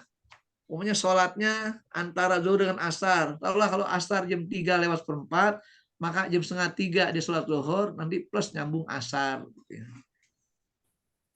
Maghrib dengan isya juga begitu. Subuh sendirian gak ada temennya, tetap sholat. Karena prinsipnya sholat itu selama kita masih sadar dan masih bisa menggerakkan itu, dibimbing dengan siapapun, kewajiban belum gugur dalam kehidupan kita semuanya. Kenapa demikian? Karena tidak ada paket pengganti sholat. Oh, sholat diganti sedekah, nggak ada. Kalau misalnya di dalam ICU kan tidak boleh ditunggu, bagaimana cara menuntunnya itu? Ya, pesan kepada susternya, ingatkan gitu ya. Bilang nanti keluarga tolong ngomong ke suster, suster tolong ibu saya untuk saya diingatkan untuk sholat, kalau perlu dibantu gitu. Karena kewajiban anak yang masih sehat agar itu tidak putus untuk menegur kehidupan itu. Tapi kalau mohon maaf dirawat di rumah sakit yang bukan muslim namanya, susternya juga nggak ada yang Islam, nggak ngerti sholat itu, itulah resikonya. Makanya kenapa kita harus di tempat muslim, agar akhir hayat kita tadi HKI ya, gitu. Ya, agar HKI hayat kita itu. Kenapa? Karena tetap kita dipandu. Jadi gitu ya, insya Allah ketika ini terjadi secara praktis, kita tahu bimbingannya. Tinggal pesan pada anak-anak dan keluarga berikutnya. Maka beruntunglah kalau kita punya anak dan keluarga yang soleh dan soleha. Dia ngerti tanpa kita kasih isyarat, tanpa kita kasih perintah. Tapi kalau kita sadar anak-anak kita belum mampu, peringatkan terus, ingatkan terus. Nah, Bapak udah sakit nih, jangan lupa ingetin Bapak terus, bimbing Bapak terus. Nah, ibu udah sakit nih, jangan lupa bimbing ibu terus, ingatkan ibu terus. Kalau perlu dipandu semuanya. Sebelum Bapak Ibu menghembuskan napas terakhir. Baik Ustaz, ini waktunya sudah jam 7, tapi masih ada 2 lagi. Ustaz bisa dalam dua pertanyaan ini dalam 5 menit ya Ustaz, bisa ya? Boleh. Ya lupa saya. Ibu Rita, silakan Bu Rita, habis itu Bu Martiam yang sudah resen ini, kasihan. Jadi 2. Ibu Rita mikrofonnya nyalain ya. Dihidupin dulu. Udah Pak. Ya. Assalamualaikum warahmatullahi wabarakatuh.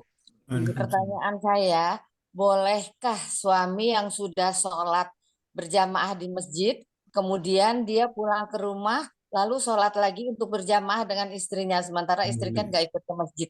Ya kemarin misal saya bilang boleh. Nah pertanyaan saya itu aja, bingung saya, kok apa boleh suami 2 kali sholat? Boleh Bu, itu namanya sedekah Bu. Oh, Tapi boleh. jangan tiap hari. Umpamanya suatu saat gitu ya, istri kena kebelet di rumah, biasa ke masjid.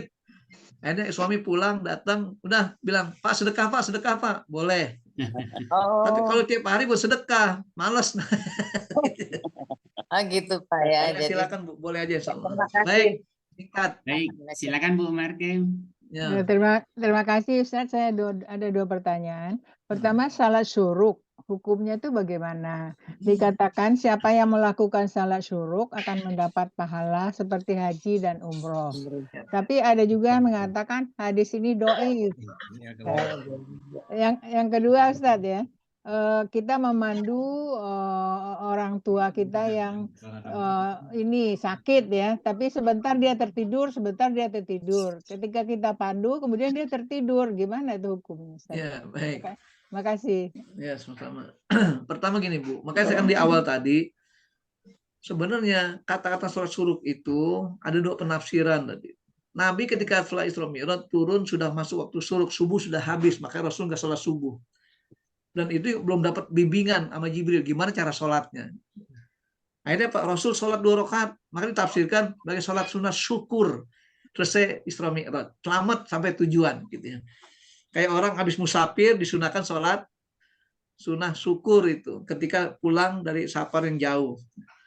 Nah ini penafsirannya. Yang kedua, memang ada hadis dari Abu Daud juga mengatakan bahwasanya barang siapa yang habis sholat subuh, dia berzikir dan meninggalkan tempatnya sampai waktu syuruk di sholat sunnah, maka apa yang sama dengan haji dan umroh. Tamam gitu. Ini kita dalam memahami kata-kata hadis itu. Yang namanya amaliyah keutamaan atau afdoliyah amal itu tidak menutup kemungkinan hadis dhaif nggak jadi masalah. Yang nggak boleh hadis palsu, itu baru nggak boleh. Karena hadis katakan dhaif itu kemungkinannya pertama dia kena sifatnya mursal, tidak jelas ke sahabat itu siapa, tapi ada sahabat kecil yang meriwayatkan. Juga bisa jadi riwayatnya cuma terbatas satu orang ahad. Makanya dengan dhaif juga. Artinya kemungkinannya benar. Karena sifatnya afdoliyatul amal, maka dibolehkan. Beda kalaunya hukum antara halal haram. Ini nggak boleh dengan hadis dhaif. Harus hadis yang betul-betul kuat dan sah sifatnya. Jadi intinya seperti itu. Dan kemudian tadi ketika orang tua dipandu sholat, tidur lagi. Makanya ibu cari saat kapan orang tua itu agak segeran. Gitu. Maka ketika dipandu sambil tepuk-tepuk, jangan dibiarin aja. Ya, kan seorang anak memandu sholat orang tuanya, dipegangin tangannya, dijewer kupingnya, dipegangin kuping atau telinganya biar dia sadar, itu satu keharusan. Jadi jangan ya tertidur biar aja, enggak, Pak lagi sholat Pak gitu. Jadi intinya upaya kita untuk mengingatkan. Kenapa demikian? Karena orang seperti ini sudah pada masa-masa transisi gitu. Antara nanti sadar dan tidak sadar. Kan kita ingin KHI tadi kan, HKI kan gitu ya. Nah itu. Jadi kita juga pengen orang tua kita HKI juga. Nah caranya begitu. Jadi semampu mungkin kita kerjakan, Allah akan menerima balasan apa yang kita kerjakan, kemampuan kita semuanya. Insya Allah kita sambung lagi. Masih masalah sholat, karena judul besarnya all about sholat gitu ya. Semua tentang sholat. Masalah luar biasa. Jadi memang tidak putus di sini Ustaz. Kayaknya sama Ustaz nih minggu pekan kedua kita lanjutkan dengan sholat nih banyak Ustaz. Ya, jadi nanti ceramahnya 45 menit saja, nggak 1 jam. Jadi sehingga lebih banyak lagi pertanyaan-pertanyaan yang Insya Allah. mereka. Baik Ustadz, terima kasih banyak nih ilmu yang kita dapatkan pada pagi hari ini. Silakan Ustadz, kita tutup dengan doa. Mudah-mudahan diberkahi Allah. Baik, jamaah rahimakumullah. Kita bersyukur pagi ini Allah berikan kesempatan pada kita semuanya. Dan tadi ada 57 orang yang bergabung. Nah, ini sudah luar biasa. Jadi pintu surga udah mulai terbuka gitu. Insya Allah. Mari kita baca alhamdulillah dan doa bersama-sama. Alhamdulillahirabbil alamin. Dan kita doa bersama-sama, semoga terima doa kita semuanya. Bismillahirrahmanirrahim. Alhamdulillahirabbil alamin. Allahumma shalli ala sayyidina Muhammad wa ala sayyidina Muhammad. Allahumma jal jam'ana hadza jam'an marhuma wa tafarruqana min ba'di farqan ma'suma wa la taj'al fina wala ma'ana wala bina syakir mahrum wala matruda. Innaka ala kulli syai'in qadir. Allahumma khtim lana bi husnil khatimah wa la takhtimna bi su'il khatimah. Allahumma ja'al khaira a'malina khawatimaha wa khaira ayyamina yauma liqa'ika ya arhamar rahimin. Rabbana atina fid dunya hasanah wa fil akhirati hasanah wa qina adzabannar. Wassallallahu ala sayyidina Muhammadin wa ala alihi wasallam. Walhamdulillahirabbil alamin. Wal afu minkum. Wassalamualaikum warahmatullahi wabarakatuh. Waalaikumsalam warahmatullahi wabarakatuh. Ya, Ustaz, ini ada yang ide juga nih tadi, kalau ada yang mau bertanya mengenai salat ini bisa dikirim voice note gitu ya Ustaz ya. Boleh, tak Silakan, apa-apa. ya. Bisa lewat Tidak ada email, waktu, bisa lewat WA, lewat silakan aja. voice note ya. Ya, mudah-mudahan ada manfaatnya gitu. Ya, baik. Terima kasih. Baik Bapak Ibu sekalian, kita tutup dengan sama-sama baca hamdalah dan doa kafaratul majelis. Alhamdulillahirabbil alamin. Amin. Subhanakallahumma wa bihamdika asyhadu an la ilaha illa anta astaghfiruka wa atubu ilaik. Assalamualaikum warahmatullahi wabarakatuh. Terima kasih Pak Ustaz. Tutup ya. Terima kasih.